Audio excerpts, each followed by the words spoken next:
Now I'm going to do a Herbert linear one today. This one's called At Home. At Home. All right. Shut us on the door, Richard Henry, said Feather, and we'll have a nice quiet evening to ourselves. I've been out coosting along with old Sire Trenier, and I'm feeling cold as a quilkin. Got an answer for everybody, you have. Only yesterday a stranger passed up long and said, "What beastly weather!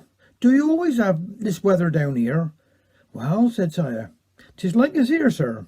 Been like it ever since up country people been coming down here." "Looks as if it 'tis going rain again," said Mother, looking out of the window. "I shouldn't think 'twas May month." "I hope it don't," remarked Richard Henry, "'cause I won't water the garden." "Garden edn't looking so up to much. What's the matter with your piece, Richard Henry?" "Slugs, hating everything they are. Last night I asked the man what to work up to Squire Vivian's what's best to do about it, and he said, put salt up and down the rows. Well, I did. And when I got down this morning, the slugs was up on their hind legs, dipping the radishes in the salt and eating them." "What have you got back on, Mother? 'Tis smelling some handsome." "Oh, got a nice bit of teddy cake, and I hope nobody will show their nose inside this house for the night. I am seeing no smoke coming from the chimney next door. She's out again for sure. I can't bite she. Can't call your house your own. In your barren she is, and never bring nothing back. Yesterday I went in there for our frying pan. When I looked round, I felt more at home than I do in my own house. If she'd have come in, I'm going bed." Knock at the door. "Come in," shouted Feather. "Door's on the latch." And in woke the neighbour next door. "Hello, Mrs. James," said Mother. "Come us in. I'm so glad to see ye. Take us off your hat. We was then talking about it." "Oh, I ain't going to stay," she replied, and she took off her hat and drew up the chair before the fire. "What was he saying about me?"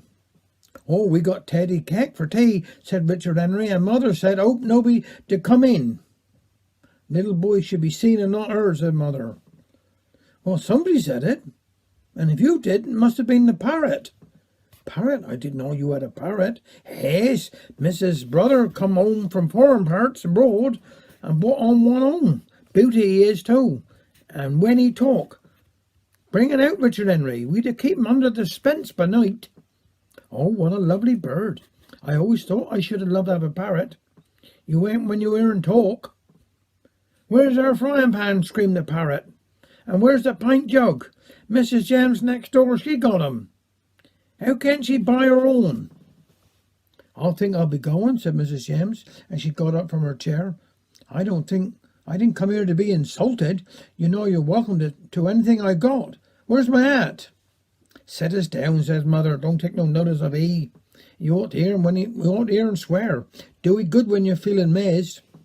"Do you know that little man what to live up church town, that to live in Aunt Grace's house and to stammer awful?" asked Feather. "Yes," replied Mrs. Jim. "Yes, fee I do." And she sat down again. "Well, he was in here a day or two ago, and it was a brave on for half an hour before I could make out what he was trying to say. Wanted to buy a parrot, he did." Talk, can I?" asked the little man. Better than these, cussed," I said as I put on my hat and went out.